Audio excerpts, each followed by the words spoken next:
Hello বন্ধুরা। তো আমরা মেট্রো থেকে নেমে পড়েছি। এখন যাচ্ছি বাস স্ট্যান্ডে। তো এখন মা, বুনু, উকু আগে আগে যাচ্ছে, আমি পরে পরে যাচ্ছি। আমার ব্যাগটা প্রচন্ড ভারী ছিল। ব্যাগের মধ্যে জল, খাওয়ার, অনেক কিছু খাবার ছিল, যেগুলো ভিডিওতে দেখি তার থেকেও আরো বেশি কিছু ছিল। তো আমরা মহাকুম্ভে যাওয়ার জন্য খাবার সেগুলো ভাবে নিয়েছিলাম, তো যাই হোক যাওয়া হলো না।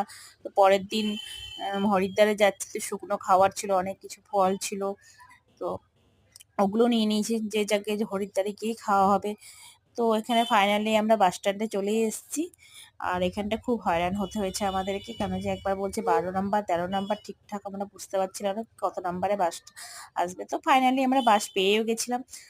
যে টাইমে বাস টাইমিং দিয়েছিল তার 10-15 মিনিট পরে এসেছিল বাসটা। তো এখানে আমরা বসবো এখন।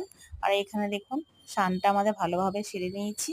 তো এখন ব্যাগের মধ্যে গোছাগুছি চলছে, মাদের হয়ে গেছে।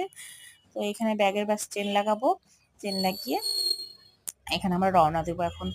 তো রাত্রেবেলা কি করব না করবো কিছু বুঝতে পারছিলাম না। ওই টাইম আমার স্নান করা মানে 6টার আগ দিয়ে স্নান হয়ে গেছিল আমাদের। আর এতটা ঠান্ডা জল, প্রচন্ড ঠান্ডা জল ছিল।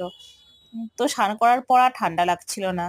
শুধু মানে যেটুকুটা নামতেই কাপড়ে ঠান্ডা জল মনে হচ্ছিল, কিন্তু স্নান করার পর একদমই ঠান্ডা লাগছিল না আমাদের। আর কি হাওয়া চলছিল, প্রচন্ড হাওয়া চলছিল ওখানটায়, কিন্তু ভালো লাগছিল খুব। তো আমার চুলটা একদম আঁচিয়েছিলাম আর এলোমেলো হয়ে গেছে। মা বোনও বলছে যত আঁচড়াবি তত এলোমেলো হবে, চল এখান থেকে তাড়াতাড়ি। হচ্ছে হ্যাঁ যাবো, ক্লিপটা লাগিয়ে নি, থাম।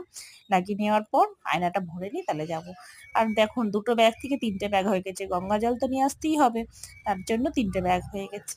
তো বাই বাই।